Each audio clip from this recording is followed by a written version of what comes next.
what's going on, guys? Today I'm bringing you a new series. It's going to be a top 5 series. If you guys are into this and you guys are interested, please let me know in the comments down below if you guys have some ideas for some future top 5s you guys would like to see. Please put them in the comment section and don't forget to leave a like. Cheers guys, enjoy the video. Alright, here we are guys, let's get started. Okay, so this is my Hazard Headshot Pistol build. This is a build I've made recently and it works really well. Okay, so let's go over the specializations. There's two reasons we've gone with demolition here. Okay, the first reason is for the 5% damage target has added cover that it gives our teammates, and the 20% burn resistance that we get with it. So I've gone with 2 shotguns here as well. It doesn't really matter what you run here. I don't really use these because it's really all about the pistol.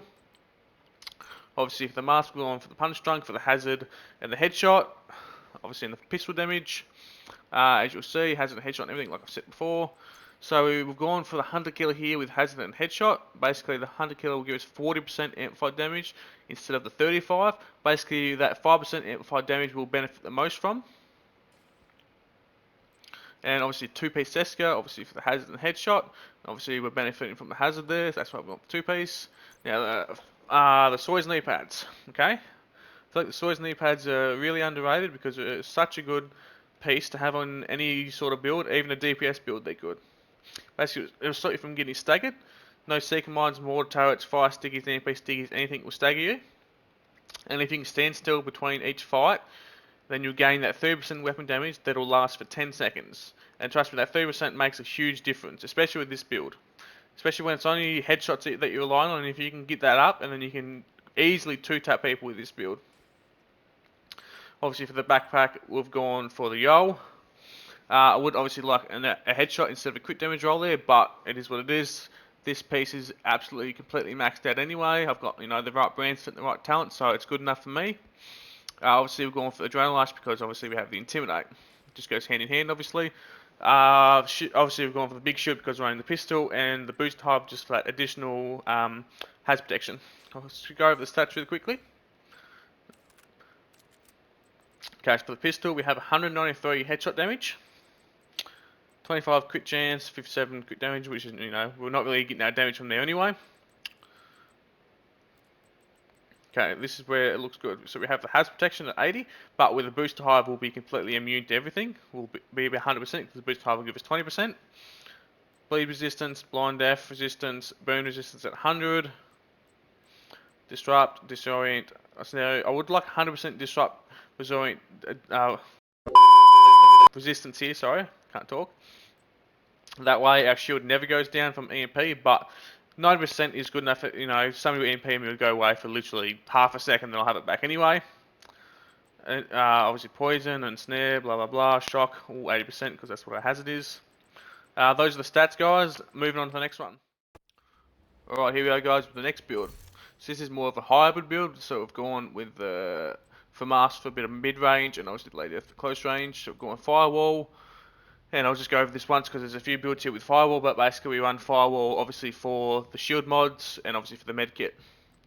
Cody's Mask, which will be on most of this build as well, obviously. Basically it just buffs me and it buffs the team, which is obviously good all around. The pistol, being the Orbit perk finisher, obviously you guys know Prox finisher, this will be on most builds, so I'll just go over it once. So 2-piece Walker with Unbreakable and Adrenaline Rush. Basically the Unbreakable and Adrenaline Rush is just for a bit of added survivability with this build. So this build has really good survivability, especially if you can pop a Firewall medkit. We've gone for the Fenris holster opposed to the Sokolov because I just feel like we benefit more from the Fenris than the Sokolov, seeing as the Lady Death does good damage anyway. As you'll see on all pieces we have crit chance and crit damage. And obviously Foxes and obviously the Contract is because they're best in slot, okay? Now, I obviously run a shield to proc in sync, but you don't have to run a shield, it's whatever. I run a decoy, you can run whatever shield you want, doesn't really matter. Let's just go over the stats really quickly. So with the FAMAS I have 49 crit chance, and I have 153 crit damage. Now I have 49 crit chance, but if we're shooting at 15 meters, then I'll get the Cody's buff and I'll be at 59 crit chance. That's why we have 49 basically. 30% armor damage, and what you can't see is we also have another 8%, no, an extra 18% damage target out of cover because obviously you have the 10 from the gun as well. I think that's about it. We obviously have no hazard, so nothing over there. Yep, cool. Moving on, guys. Alright, guys, here we are with the next one. So this is my headshot assault rifle build. Obviously, we're going for firewall, you know why. Obviously, the orbit, you guys know why. And the kroniks mask, again, you guys know why. I don't need to go over it. So we're going for the 2 FAMAS. Obviously, I feel like the FAMAS is the best assault rifle in the game. That's why I run it. I love it. It's a good gun. Obviously, one within sync because we're running the shield to proc it. And when our shield breaks, we swap to our Optimus one. So first place here, we've gone for Providence, obviously the headshot damage. Unbreakable just for that extra survivability. I've got quick damage and headshot damage here. As you'll see, I do have that on a few pieces as well. Fenris, obviously for assault rifle, again, headshot, quick damage. Backpack, concussion. Obviously this is a headshot build, so we're going to be going for headshots, so it just makes sense to have concussion on this build. It sort of rewards you more for hitting those headshots. Okay? And also, just for people that don't know, you can have both of these buffs active at once, essentially giving you 25 weapon damage. So basically, you can be face tanking someone if you get that first kill with vigilance up. It's extremely underrated on console, I feel. And again, this is the second piece of Providence, obviously for the quick chance. Now, third piece of Providence will come for the gloves, obviously for the quick damage. We have headshot and quick damage on here. And for the knee pads, obviously the quick damage here, we have quick chance and quick damage. Now, I haven't gone for the Foxes or the Contractors because this is a headshot quick damage build, and if I had the Foxes and the Contractors, I'd obviously be losing out on either quick damage or headshot damage. Okay, skills, you can run whatever you want. I'm just running shield and decoy. Let's go over stats really quickly. So we have 53 quick chance. Obviously, if I'm fighting at mid-range, I'll be gaining 10% from the kroniks mask anyway, so I'll be capped out. Have 160 quick damage and 140 headshot damage. Okay, I think that just about covers it, guys. Moving on to the next one. Alright guys, here we have the next one. So this is going to be more of a close range build, obviously for firewall, same as before, orbit, same as before, kroniks mask, same as before, we've gone over that. Obviously lay death, because you guys know that lay death is an absolute beast.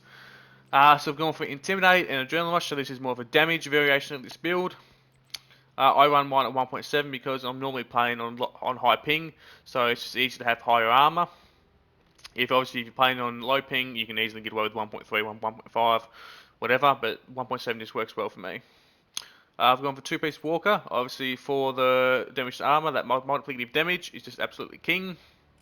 Sokov, because we're obviously running not an assault rifle, a fucking SMG. I've got headshot on this roll here because, as you can see, we don't need the crit chance here because we're pretty much capped out at 58. Best in slot, the Foxes and the Contractors, quick damage on both of these. Again, skills don't matter, you can run whatever skills you want, this is just what I run. Over stats really quickly. Basically capped at 58, 158 quick damage, 80 headshot damage, and 19 damage to armor, absolutely huge. And obviously because we have the Foxes, it'll give us an additional 8% damage target out of cover. Now, you can run Hunter's Fury, but nothing will beat this build for that burst damage, alright? Moving on, guys. Alright guys, here we are. Last but not least, you can enjoy this beautiful view and this shitty commentary. Alright, so for our last build, it's going to be a long range build. This is our Spotter Vigilance build. Now obviously, because we're running Spotter, we've gone with Tactician, you guys know why.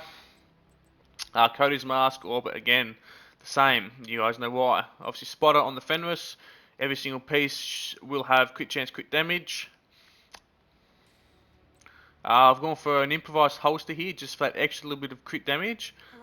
Just because I feel like we benefit the most from this improvised, more than we would any other piece. The Grippo knee pads, again, quick chance, quick damage. Obviously, we're running these for the quick damage. The Contractors just for that little bit of multiplicative damage, and the backpack, which will be perfect vigilance. Now, that extra second that you get here will make a little bit of a difference. Mine just fully god rolled, that's why I'm running it. Okay. Now, with this build, I will recommend skills for this build. Obviously, we have vigilance, so if we get shot, then we lose our damage. So if we run a decoy, there's less chance we're going to be focused and shot at with a decoy. And if we run a shield as well, people can't just body shot us. And obviously, if they're shooting our shield, we still have vigilance up. That's why I feel like the shield and the decoy just works really well with this build. Now, I've gone with the FAO. You can run whatever you want here. I just feel like the FAO is extremely accurate at long range. That's why I run it. Quickly go over the stats. So 50 crit chance. Now with this build, we're going to be playing at range anyway, so we're always going to be 15 meters or more away from the enemy, so we'll gain that coyotes buff there. Basically 180 crit damage, 90 headshot damage, 8% damage to armor, and then we'll gain an extra 10% damage target out of cover from the gun. Okay, I think that just about covers it, guys. Hope you guys enjoyed the videos. Hope that you guys found some new builds. Let me know in the comments if you enjoyed the video, and please leave a like. Cheers, guys.